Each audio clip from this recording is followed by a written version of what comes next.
Halo, selamat siang teman-teman semuanya. Kalian pasti sudah mendapatkan hasil dari UTS kalian kemarin ya, teman-teman ya. Sekali lagi, silahkan teman-teman kalian cek hasilnya. Kemudian jika ada yang mau dikomplainkan ya, silahkan bisa menghubungi saya langsung sebelum hari Rabu tanggal 6 Mei. Ya, karena itu adalah batas akhir di mana para dosen akan menginput nilai NTS di MyUbaya.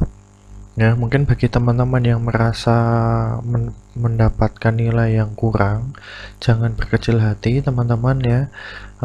NTS itu bukan akhir dari segalanya. Kalian masih bisa mengajar di NAS ya.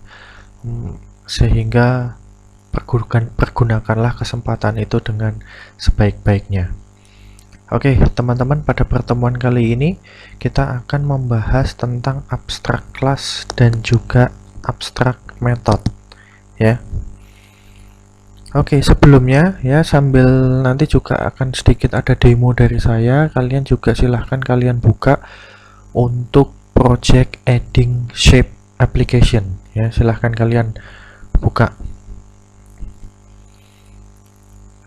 Oke, di project kita minggu sebelumnya ya, programmer mungkin secara sengaja atau secara tidak sengaja itu menuliskan code untuk membuat objek shape atau shape object, karena shape class itu hanya ada top dan left untuk data membernya, jadi sangat tidak make sense gitu ya, sangat tidak masuk akal untuk membuat objek dari kelas ini karena hanya ada top dan juga left. Maksudnya bentuknya tidak jelas ya di sini ya. Shape itu bentuknya seperti apa sih? Beda seperti circle yang ada diameternya atau rectangle yang ada panjang dan lebarnya. Top dan left itu kan hanya menunjukkan posisi ya, letaknya dia berada itu di mana ya, sumbu X dan juga sumbu Y. Seperti itu.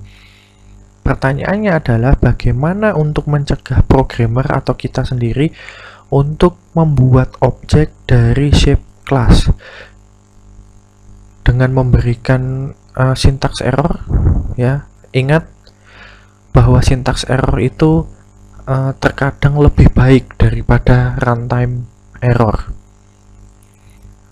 Oke. Oleh karena itu ada abstract class, namanya adalah abstract class.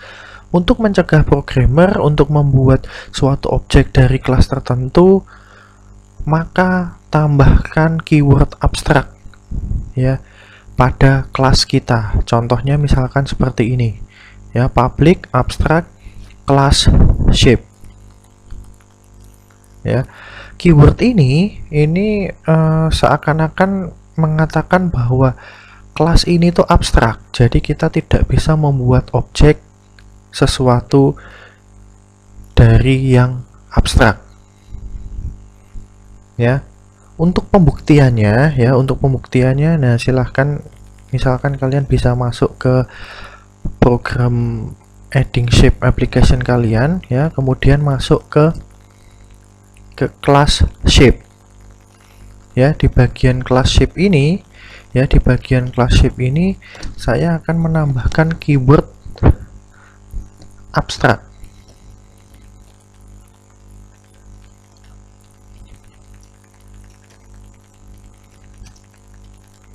Ya, yang menandakan bahwa class shape ini itu adalah kelas yang abstrak. Ya, ini tidak akan ada error apa-apa, tapi kita coba ingin membuat objek dari kelas shape. Ya, membuat objek kelas shape. Oke, di sini kita coba kalian kembali lagi ke implementasi form kalian, teman-teman. Ini implementasi form ya, terutama di bagian form load. Ya, dulu ya di form load kalian ini saya minta untuk mengkomen suatu code gitu ya, untuk mengetes dari kelas shape, circle dan juga rectangle. Nah, sekarang silahkan kalian uncomment di sini.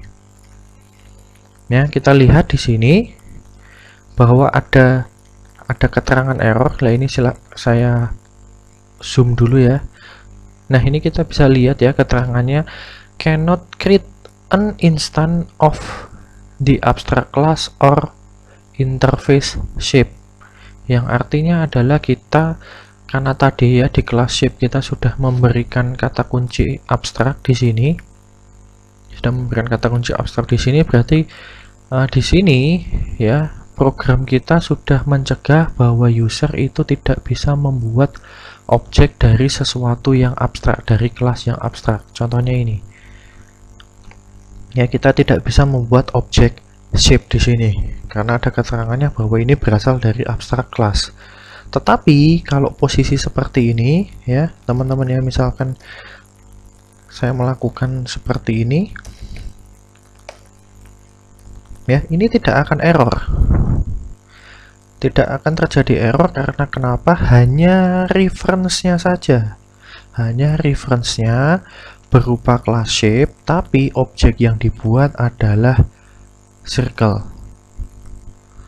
Kalau shape, nah itu baru akan terjadi error di situ ya, itu maksudnya. Nah sekarang saya lakukan komen lagi ya terhadap code kita ini. Itu hanya ilustrasinya teman-teman ya, jadi silahkan kalian sambil juga mengedit program kalian ya di sini ya. Oke, kemudian untuk kasus tertentu kita juga ingin memastikan diri kita atau memastikan programmer bahwa ya metode tertentu di parent class atau di kelas parentnya itu harus di override di semua children class atau class childnya. Untuk kasus ini kalau kita ingin memastikan bahwa suatu metode di parent class itu harus di override di semua class childnya, maka di sini kita akan menggunakan abstract method. Sebagai contoh, jika kita ingin memastikan bahwa metode calculate area itu di override oleh child class-nya atau child class-nya ya, maka di sini kita harus menambahkan abstract keyword pada parent methodnya. Kalau yang childnya tetap kita memakai override ya. Contohnya adalah, nah ini saya kembali lagi ke bagian ini ya, terutama di kelas shape ya, di kelas shape. Nah ini untuk metode calculate area. Di sini berarti saya tidak menggunakan virtual lagi karena ini kita mau ubah menjadi abstract method, berarti di sini saya tambahkan abstract ya. Kenapa ini terjadi error di sini? Kalau kita lihat bahwa abstract method itu tidak ada implementasi sama sekali, sehingga ini kita hapus. Kita hapus, tinggal kita tambahkan titik koma. Sudah. Abstract method itu hanya seperti ini teman-teman, jadi hanya kita menuliskan header dari metodenya, tidak ada implementasi apapun di sini. Balik lagi ke slide-nya ya. Nah ini ya, abstract method can only be created inside abstract class. Nah oke, coba kita buktikan. Kembali lagi ke mana, ke program kita coba hapus keyword abstrak yang ada di kelas shape ya. Kita lihat di sini, nah bahwa akan terjadi error ya. Karena kenapa? Ya metode abstrak itu hanya bisa dibuat di kelas yang bentuknya juga abstrak di sini. Kemudian abstract method cannot have any code. Nah abstract method tidak memiliki code apapun, sehingga kita hanya membuat headernya saja seperti ini teman-teman. Kita hanya membuat headernya saja. Kemudian jika kita ingin melakukan sesuatu yang general ya di parent yang nanti akan dipanggil di kelas childnya, kita membuat metode yang baru dengan nama yang berbeda dan buatlah itu jadi protected. Ya, maksudnya apa method protected itu kan sebelumnya sudah pernah disinggung ya teman-teman ya. Public modifier, access modifier itu ada 3, public, private, dan juga protected. Nah, apa itu protected nanti akan dijelaskan kemudian. Ya.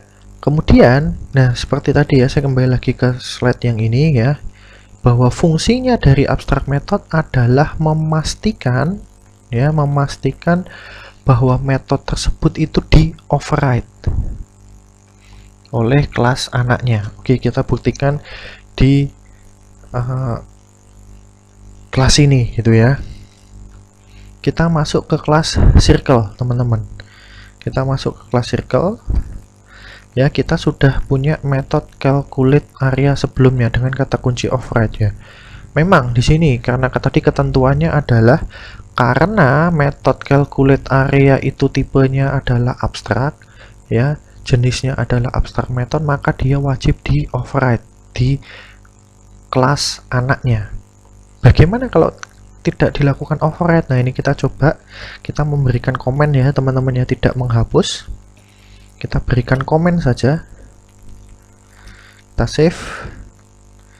Ya, di sini kita lihat paling atas sendiri ya. Nah, ini akan ada semacam error ya teman-teman ya. Nah, ini circle does not implement inherit abstract member, yang artinya adalah kalau kita punya abstract method ya, sedangkan di kelas anaknya atau di child classnya kita tidak melakukan override ya, akan muncul error seperti ini ya, sehingga abstract method itu wajib di override di semua child classnya. Nah, misalkan nanti ya, karena ini childnya adalah kelas rectangle dan juga circle, misalkan kita nanti membuat kelas yang baru, misalkan kelas triangle atau segitiga, dan dia merupakan anak dari kelas shape, maka dia juga harus wajib gitu ya, harus dan wajib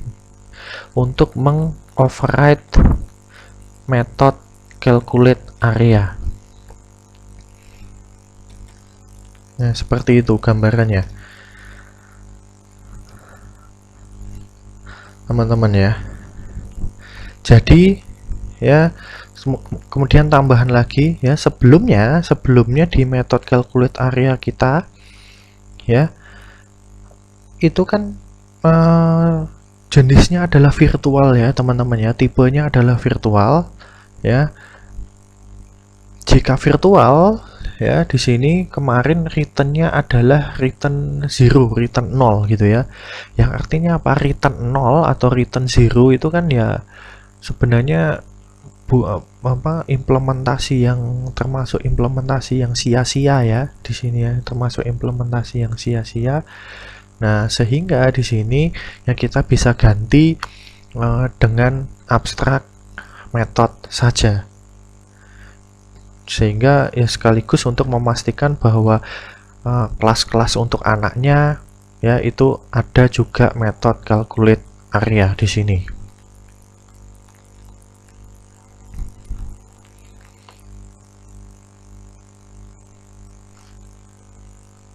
Oke, tadi sudah ya di sini.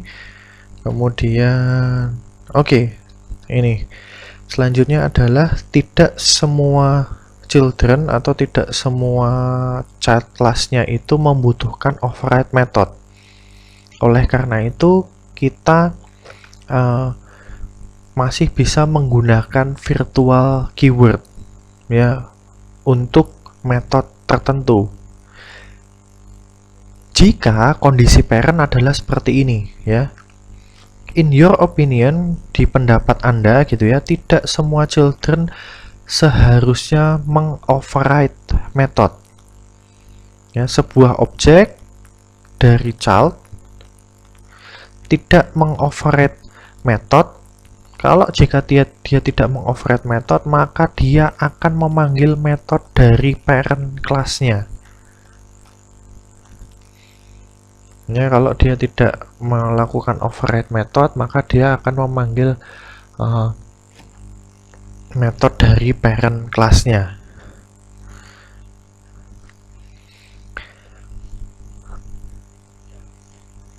Kelas tidak abstrak, tapi virtual itu dapat digunakan di abstrak dan juga non-abstrak kelas di sini.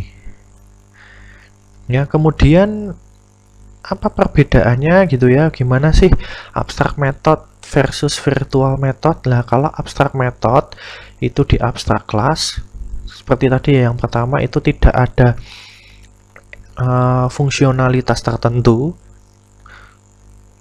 Setiap anak harus mengoverride metodenya. Ya, contohnya tadi ya untuk calculate area. Kalau kita masih menggunakan virtual, teman-teman, kalau kita masih menggunakan virtual kan maka kita harus mereturn zero. Ya, mereturn zero. Tapi kalau kita menggunakan virtual di sini, jika kita membuat child class yang lain, misalkan contohnya adalah triangle, sedangkan tadi metode calculate area itu adalah virtual ya, maka kelas triangle itu tidak ada kewajiban atau tidak diharuskan untuk mengoverride metode calculate area. Sehingga jika nanti kita membuat suatu program yang baru gitu ya, maka informasi calculate area itu mungkin tidak akan ditampilkan ke user. Ya, di sini seperti itu.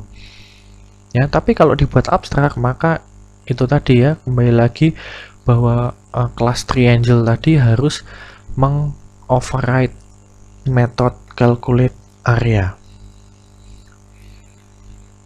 Ya, oleh karena itu, sedangkan tadi ya, kasusnya tadi adalah untuk calculate area itu merupakan sesuatu yang penting. Kita asumsikan itu adalah sesuatu yang penting di tiap objek ya, tiap objek dari child kelasnya gitu ya, objek yang penting dari child kelasnya, metode yang penting di sini. Oleh karena itu dia wajib di override lah untuk mengingatkan dalam tanda kutip gitu ya, mengingatkan programmer atau mengingatkan user bahwa kita harus melakukan override lah, maka lebih baik dibuat abstract method. Dan juga ya, saran saya adalah jika memang di parent kelasnya ada suatu metode di mana metodenya itu kira-kira fungsionalitasnya itu tidak terlalu penting gitu ya, maka itu kita bisa buat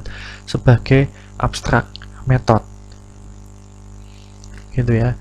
Contoh lain adalah kita balik lagi ke sini, sama juga ini ya, calculate circumference di kelas shape. Ini sama seperti calculate area di mana dia hanya return zero. Tidak ada tidak ada fungsionalitas yang lebih spesifik lagi gitu ya, hanya return zero ya. Oleh karena itu, nah ini sebaiknya bukan virtual teman-teman, tapi ini kita ganti abstrak saja ya, karena hanya return zero.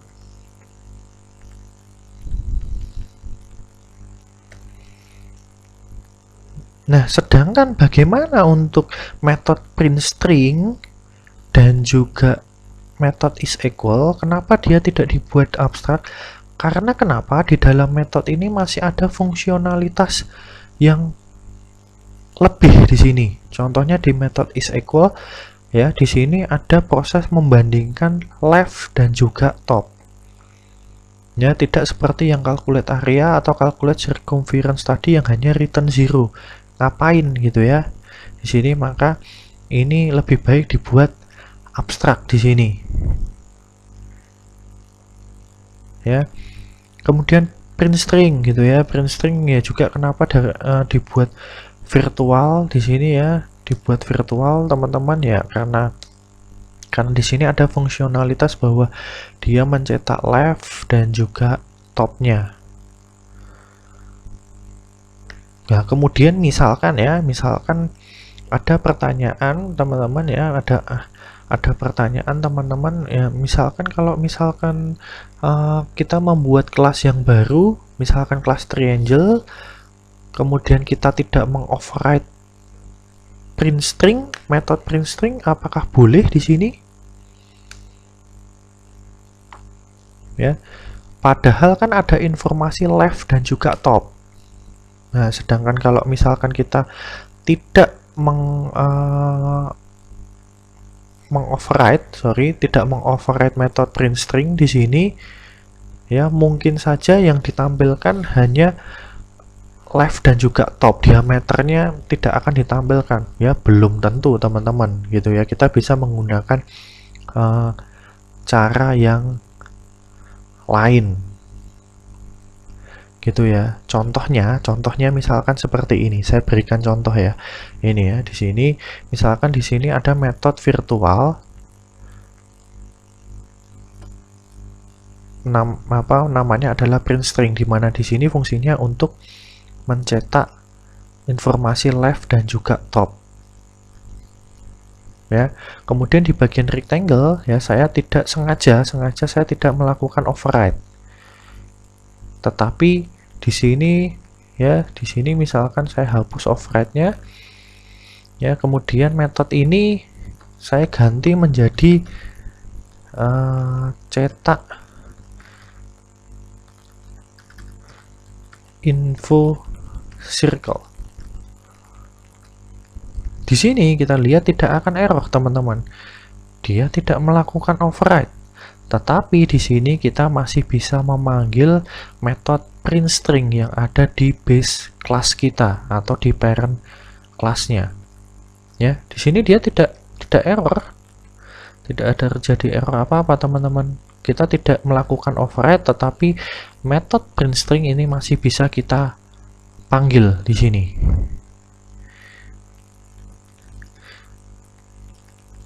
Nah, seperti itu ya teman-teman ya. Walaupun mungkin ada yang berpendapat, loh kok kenapa kok yang di shape ini kok tidak dibuat abstrak aja Pak, sehingga memastikan bahwa yang ada di kelas anaknya harus di override. Nah, contohnya seperti tadi ya. Ya tidak harus dilakukan override, tapi kita masih bisa memanggil metode print string yang ada di kelas parentnya. Ya, seperti itu penjelasannya. Nah, ini seperti tadi gitu ya.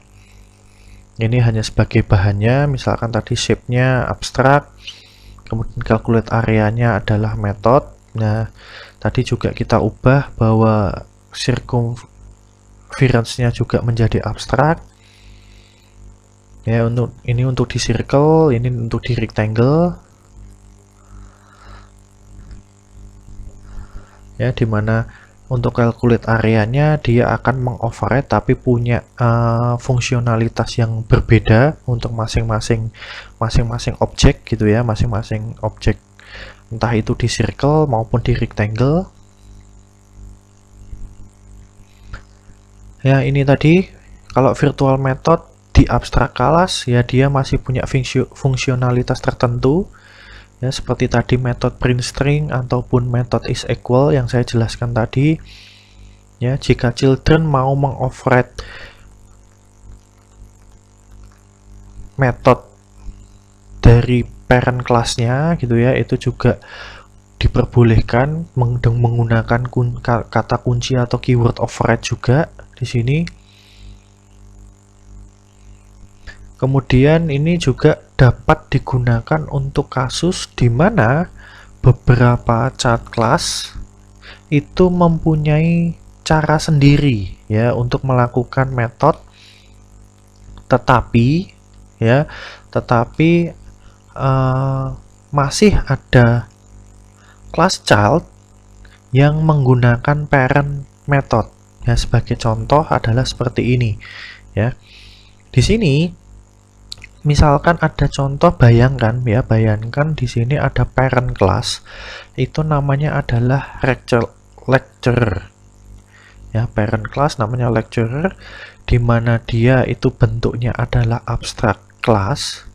Ya, kemudian dia punya 3 child class. Yang pertama adalah reguler, kedua kontrak, dan ketiga part-time. Hanya reguler ya, hanya reguler dan kontrak employee atau lecturer yang mendapatkan holiday bonus atau THR, bahasa Indonesianya adalah THR gitu ya. Holiday bonus itu THR, tunjangan hari raya. Sedangkan part-time itu tidak. Kita dapat mendefinisikan metode get holiday bonus itu secara virtual di parent-nya. Ya, sehingga untuk di kelas part-time itu tidak wajib untuk melakukan override. Tetapi kalau kita membuat metode get holiday itu sebagai abstrak, maka di kelas part-time kelasnya itu kita wajib melakukan override. Terus mungkin ada yang bertanya gitu ya, lupa sebenarnya kan bisa ya diakali. Misalkan metode get holiday bonus itu dibuat abstrak, kemudian di kelas part-time kita mengoverride metode get holiday bonus, tetapi returnnya adalah return 0. Ya benar sih ya, benar ya. Pendapat seperti itu boleh-boleh aja, sah-sah saja. Tetapi di sini poin yang ingin disampaikan adalah terkait efisiensi kerja dalam melakukan coding gitu ya. Efisiensi kerja dalam melakukan coding ya boleh dijadikan abstrak gitu ya, tetapi berarti kita harus menuliskan gitu ya, harus menuliskan bahwa oh ternyata get holiday itu di override di part-time class dan harus di return 0. Walaupun mungkin hasil implementasinya sama, tapi dari segi efisiensi kita harus melakukan coding di situ ya untuk di kelas part-time. Sedangkan kalau ini dibuat virtual, maka di kelas part-time ya udah kita tidak perlu lagi mengoverride, kita tidak perlu ada kewajiban untuk membuat get holiday bonus, sehingga dari segi efisiensi itu lebih baik. Ya itu gambarannya, semoga kalian bisa membayangkan itu ya teman-teman ya.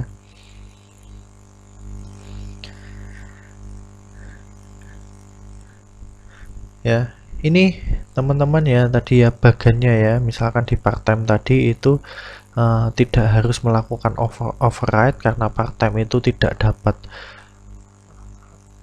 THR di sini. Ya, maka get holiday itu lebih baik dibuat virtual ya. Nantinya jika ada kasus-kasus tertentu kalian harus jeli ya teman-teman ya, harus jeli oh mana kira-kira yang harus dibuat abstrak, mana yang harus dibuat virtual, dan seterusnya ya. Kemudian untuk protected access modifier ya, kita sering menggunakan access modifier itu adalah private dan juga public gitu ya. Nah kalau private ya, kalau kita membuat suatu metode atau suatu data member ya dengan access modifiernya adalah private, artinya apa ya, artinya apa, bahwa data member itu atau metode itu hanya bisa digunakan pada kelas itu sendiri. Kalau public, kelas yang lain ya itu bisa menggunakan. Kalau protected ya itu bisa digunakan di kelas itu sendiri dan juga kelas anaknya. Tapi kelas-kelas yang lain itu tidak bisa menggunakan ya. Kalau jadi urutannya adalah public, kalau public itu all access ya. Kalau public itu adalah, jadi kalau urutannya ya, urutannya dari tingkatan paling atas itu yang pertama public itu adalah all access gitu ya. Jadi semua kelas itu bisa mengakses metode yang bentuknya public. Kalau protected hanya kelas itu saja dan juga kelas anak-anaknya ya, yang tingkatan paling kecil adalah private. Kalau private ya hanya kelas itu sendiri. Kelas anaknya ya, kelas anaknya atau kelas turunannya tidak bisa mengakses kalau itu private. Di sini ya itu bisa coba digunakan protected. Misalkan seperti ini contohnya. Jika kita ya ingin data member atau properti atau method itu hanya bisa diakses oleh kelas itu sendiri dan kelas anaknya, maka gunakan protected. Nah, contohnya seperti ini. Misalkan ada parent class atau kelas parentnya namanya vehicle atau kendaraan, di mana dia punya properti acceleration. Propertinya acceleration, di mana di sini hanya bisa diakses oleh vehicle, kelas vehicle, dan juga turunannya atau kelas anaknya, yaitu car, bike, dan juga plane, menggunakan metode acceleration di sini. Jika kita menggunakan private, ya, maka kelas car, bike, dan juga plane tadi, di mana dia sebagai anaknya dari vehicle, itu tidak bisa mengakses. Kalau public, ya maka semua. Kenapa kok tidak dibuat public? Ya alasannya ini gitu ya kan. Kenapa dia tidak dibuat public? Alasannya adalah acceleration itu bisa diakses oleh non-vehicle. Artinya adalah kelas-kelas yang tidak ada hubungannya dengan vehicle atau tidak ada hubungannya dengan kendaraan gitu ya. Sehingga di sini lebih tepatnya menggunakan protected di sini.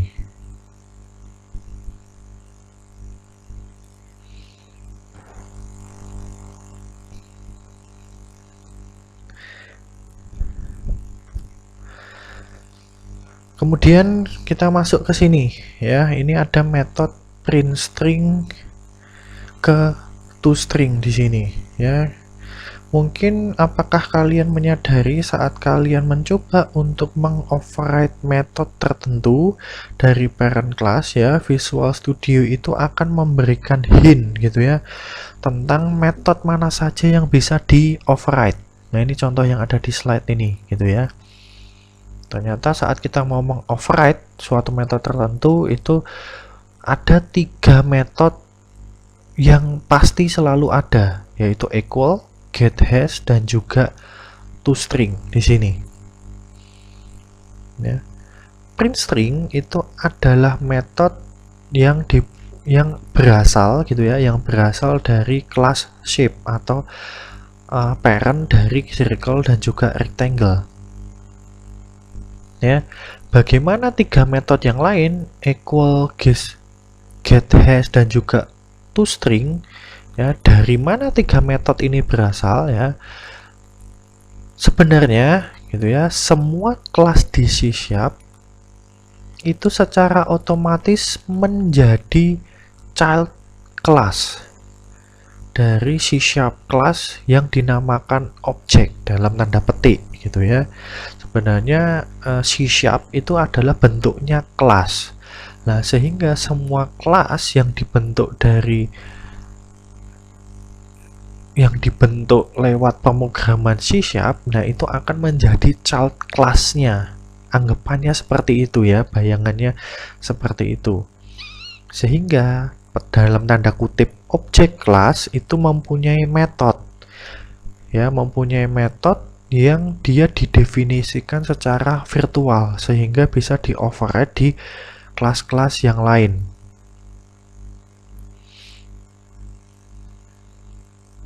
Sehingga kalau kita mempunyai kelas-kelas yang lain ya, 3 metode ini bisa di-override oleh kelas-kelas manapun ya. Begitu juga di kelas circle maupun di rectangle.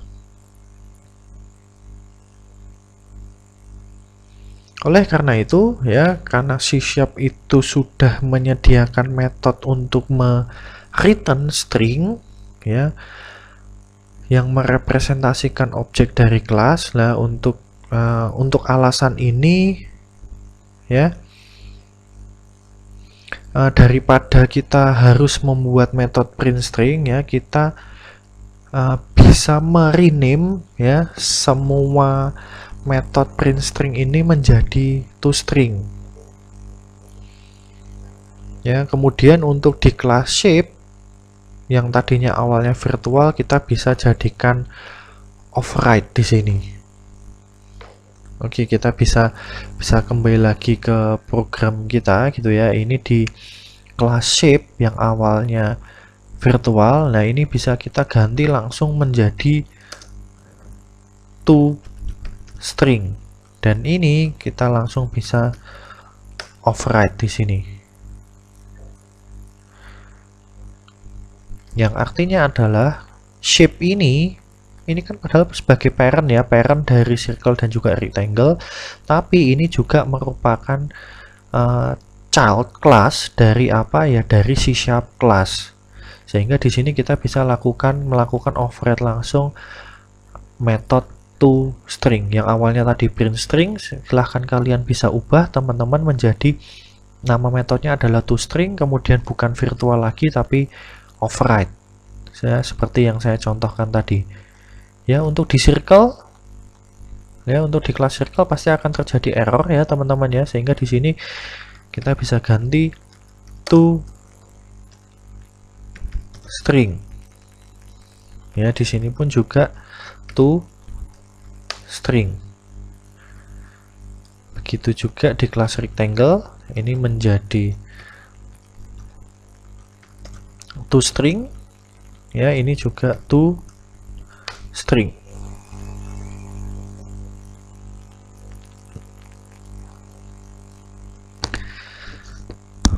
Oke, jadi kapan kita menggunakan abstract class? Ya, seperti yang saya singgung di awal tadi, kapan kita menggunakan abstract class? Ketika parent tidak seharusnya dibuat menjadi objek. Ya, itu yang pertama, kata kunci pertama ya. Kita membuat abstract class saat kita membayangkan gitu ya, bahwa oh ternyata parent ini tidak seharusnya dibuat menjadi objek. Poin yang kedua adalah ketika parent ini incomplete atau tidak komplit gitu ya, maksudnya data membernya ini tidak lengkap di sini. Ya, misalkan tadi shape tadi kan hanya ada left dan top gitu ya, bahwa objek shape gitu ya itu hanya ada left dan top, itu bentuknya masih abstrak ya, sehingga di sini kita buatkan sebagai abstrak class saja.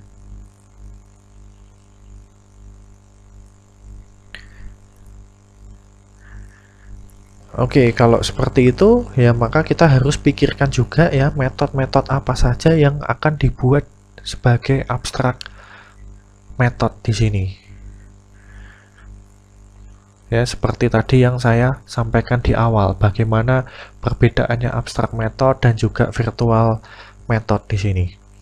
Oke, teman-teman, tadi yang sudah kita ubah ya untuk project adding shape application kita. Nah, ini bisa kita tes tadi ya yang sudah kita buat abstrak. Apakah masih bisa berjalan dengan normal, method toString gitu ya. Oh iya, sebelumnya masuk ke implementasi form kalian ya, teman-teman ya. Nah, pasti akan muncul error di sini ya, karena kenapa?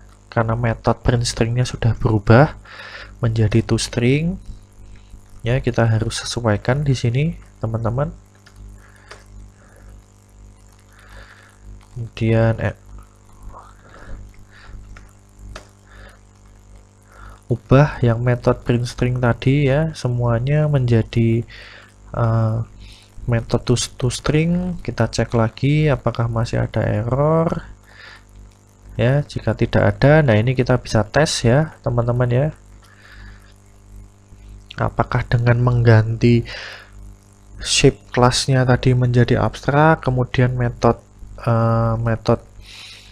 calculate area dan calculate circumference itu menjadi abstrak juga, apakah implementasinya akan error atau salah atau masih bisa berjalan normal seperti biasanya.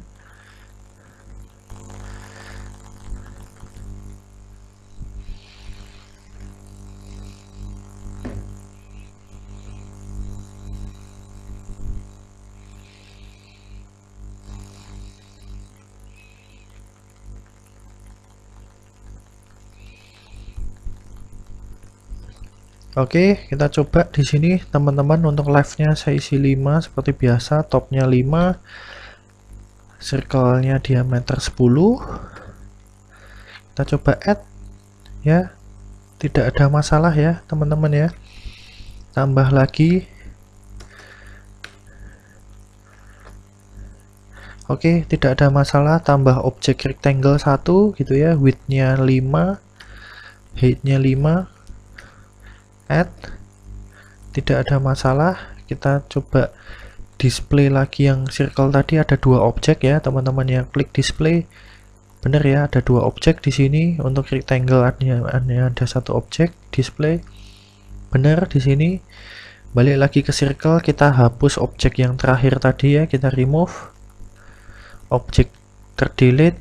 Kita coba lihat ya, sisa 1 objek untuk objek circle kita. Kemudian kita coba hapus lagi, maka objek not found. Oke, begitu teman-teman untuk implementasi dari abstract class dan juga abstract method ya. Kemudian di sini untuk exercise kalian ya, kalau kalian lihat lagi yang ada di slide kalian ya, bahwa exercise kalian itu sebenarnya ada 2. Yang pertama adalah memodifikasi adding shape application ya, itu ke abstract class dan juga abstract method ya. Justru ini kalian sudah kerjakan ya, kalian tinggal mengikuti arahan demo yang saya lakukan ini. Berarti untuk exercise yang pertama kalian sudah selesai